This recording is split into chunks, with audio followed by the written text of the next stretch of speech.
Y'all ever wondered what would happen if ChatGPT took over the world? Well, let me introduce you to Mitchells vs. Machines. And I'm not gonna lie, this movie was straight up goated.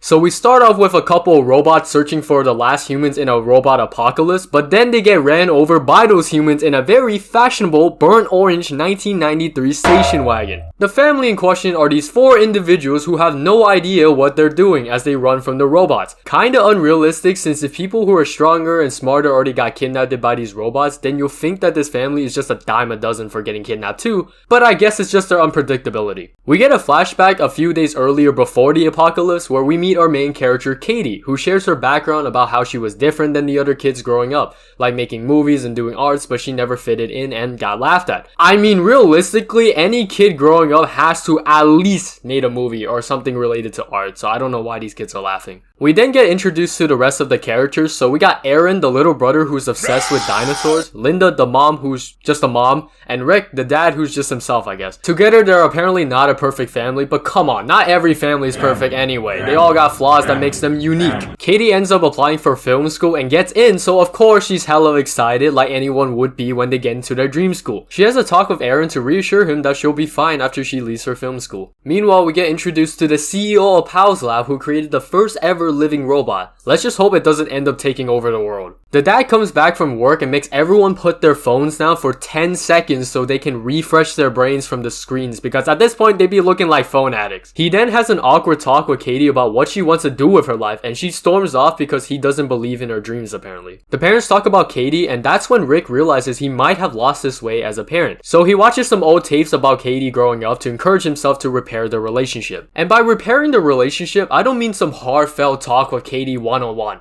Bro just straight up cancels Katie's plane ticket to college so they can bond more on a cross-country road trip to California. Mind you, they're in Michigan. That is at least a 34-hour drive without traffic. And of course, Katie's reaction would be me in that scenario.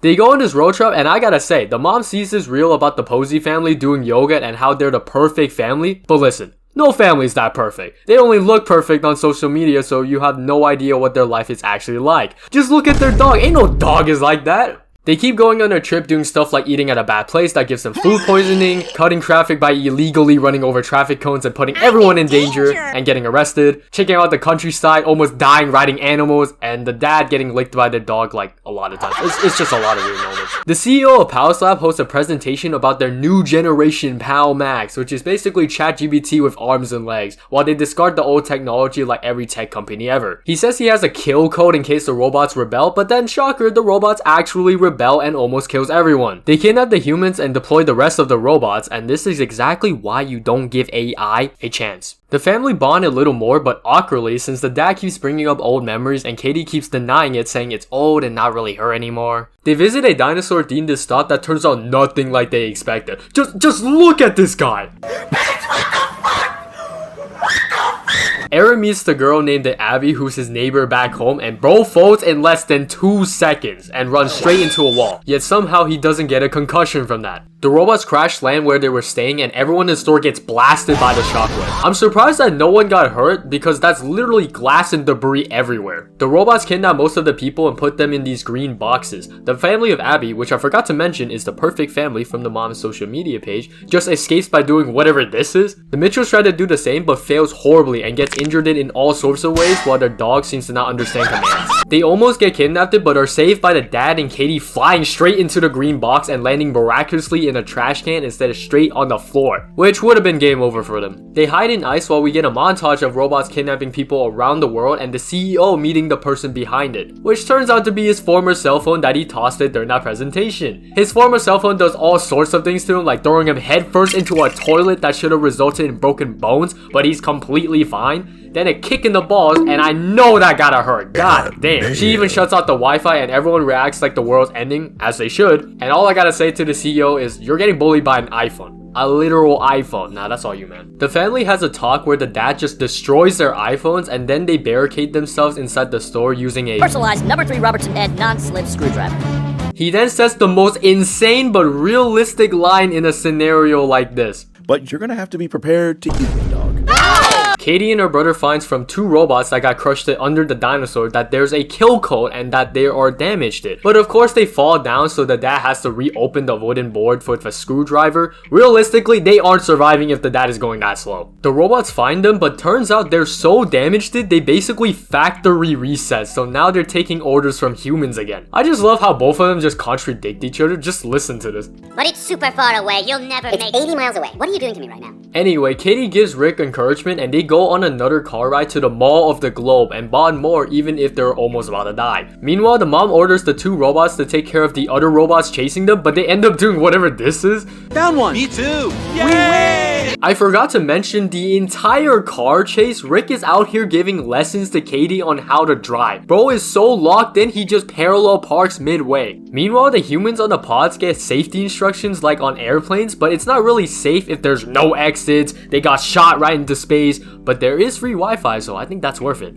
The family gets to the Mall of the Globe and finds it abandoned. They upload the kill code, but then get attacked by nearly everything made of PALs, like microwaves, fridges, Roombas, and even a tennis racket. They also get the final boss fight, a giant Furby that is scary as hell because it reminded me of like an animatronic from FNAF. Rick ends up catching the giant Furby using his giant rope trick with the whole family and they all shut down. This is where I realized they're controlled by a single router, so if they took that one router out, it would have been over by now. But then I realized at the same time that the kill code upload was also connected to the routers. The mastermind of the robots essentially has a crash out. She forms a new set of killer robots and set them loose while the family reaches one of the large structures meant to be sent to space. They get inside, disguise it, but the mastermind keeps insulting them to the point that it causes Rick to lose focus and they crash land afterwards. And get this, with no injuries again. The mastermind downloads new orders for the 2 robots and they turn evil again, leading to the mom and dad getting kidnapped while the kids escape. Both of the kids hide and get emotional when Katie finds out her dad basically abandoned his passion for building homes like the one before so they could have a better life in the city. Now that explains why he is the way he is. Typically most parents are like this since they only want what's best for their children, but in this case it causes most of them to lose out on their dreams like Katie, because they too lost on their dreams as well.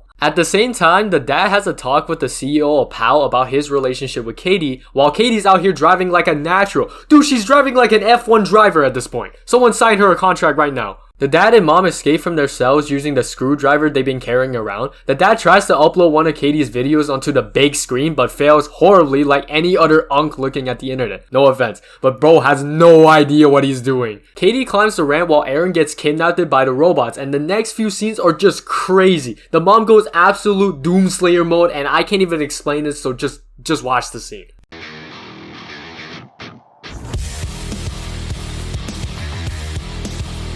She's the incarnation of the indomitable human spirit. Anyway, Katie is dropped but is saved by her dad, who was able to upload the video with the help of the 2 robots who restarted their program manually to be themselves. They play with their own album and killed the rest of the robots, with the mom being an absolute MVP of course. Katie captures the mastermind and tries to throw it into the pool, but it accidentally drops into a glass of water instead after Munchie couldn't catch it. I don't know who conveniently placed a glass of water there, but thank you, you just saved humanity at this point. Everyone reunites and we get the final scene of Katie going to college and the family going on one last adventure to Washington DC to get the Medal of Honor for, saving the world. Overall, this movie was golden and I rated a solid 8 out of 10 pals. Like and sub by the way.